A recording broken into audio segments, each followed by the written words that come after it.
Should you get the iPad Pro 11 inches or get the iPad Air 4?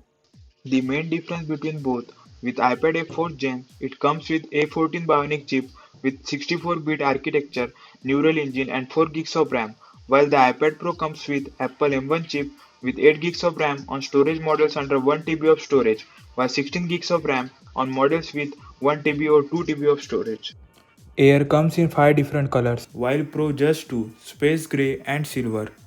The iPad Air 4 has 10.9-inch liquid retina display which is fully laminated with True Tone, but it does not come with 120Hz adaptive refresh rate which Apple calls ProMotion technology. It has a normal 60Hz display. Both the iPad Air 4 and iPad Pro are compatible with 2nd gen Apple Pencil and Magic Keyboard and also with the Smart Keyboard Folio.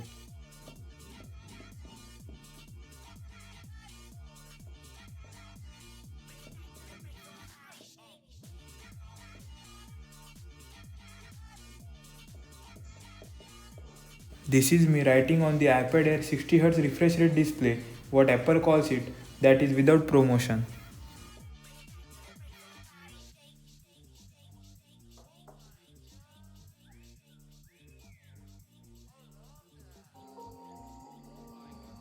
While the iPad Pro M1 11-inch 3rd gen comes with 11 inches liquid retina display with ProMotion, that is 120Hz adaptive refresh rate technology with True Tone, and also it is a fully laminated display unlike the budget iPad 8th gen which comes with a non-laminated display. The higher-end model of iPad Pro M1 12.9-inch 5th gen has Liquid Retina XDR display Mini LED with which you get deep blacks just like OLED and a high contrast ratio up to 1000 nits of max full screen brightness and 1600 nits of peak brightness for viewing HDR content. Anyways, back to the topic. The both displays of 11-inch M1 Pro and 10.9-inch Air 4 are almost similar with main difference of max brightness.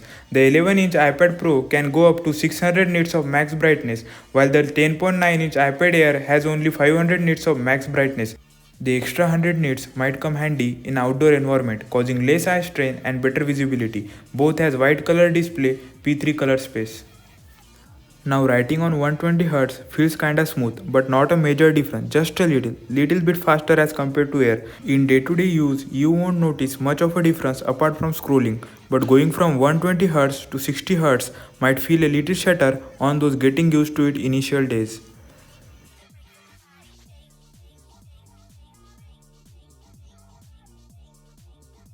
Feels little faster while writing on iPad Pro because of ProMotion, but it doesn't make the Air any less useful for note taking either, as both supports Apple Pencil 2nd Gen which functions and charges wirelessly.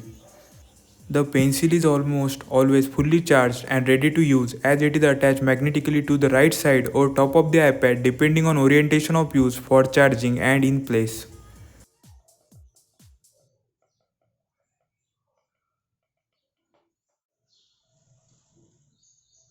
The cameras in iPad Pro are two on the back with flash and a LiDAR scanner and a 12 megapixel true depth front camera with ultra wide which supports Face ID for secure biometric authentication. The back cameras are 12 megapixel wide and 10 megapixel ultra wide with flash which might help in scanning documents and occasional low light photography. The 12 megapixel front camera also features center stage because of ultra wide which helps keeping you and anyone else with you in frame during FaceTime.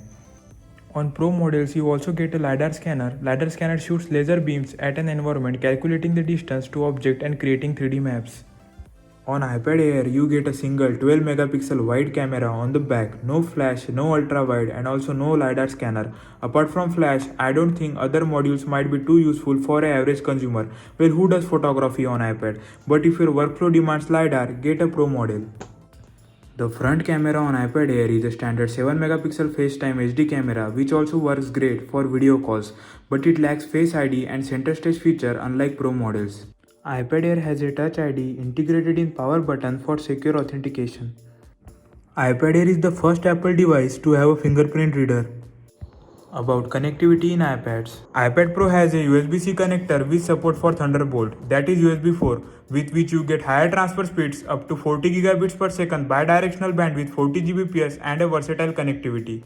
While iPad Air comes with standard USB-C connector.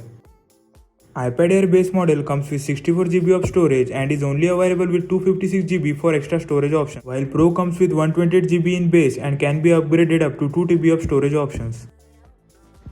If you opt for cellular model, you get support for 5G with iPad Pro, and with Air you get standard 4G LTE cellular carrier network. Both iPads have 4 speaker grills, but Air 4 only has stereo speakers, that is 2 speaker audio landscape mode. Whereas the iPad Pro has an independently controlled quad speaker system, that is 4 speaker audio. For both on paper. Up to 10 hours of surfing the web on Wi-Fi or watching video, and up to 9 hours of surfing the web using cellular data network. iPad Pro M1 11 inches is a little bit more power efficient, thus resulting a better battery performance by a small margin. Still very similar battery life as compared to iPad Air. But if you want to know the battery life winner, it's the iPad Pro M1 11 inch followed by the budget iPad 8. According to test, iPad 8 tops the chart with Pro M1 11 inch on second spot and Air on the third, and Pro M1 12.9 holds a fourth position preceding the iPad mini on fifth spot of battery life performance. iPad Air is a great device. It has a good 60Hz liquid retina display powered with A14 Bionic chip, which performs great at gaming and other power hungry tasks. With 4GB RAM, it's an amazing device for most of the users. As being compatible with Apple Pencil 2nd and Magic Keyboard, it's a similar 10.9-inch canvas for drawing, note taking and screen real estate.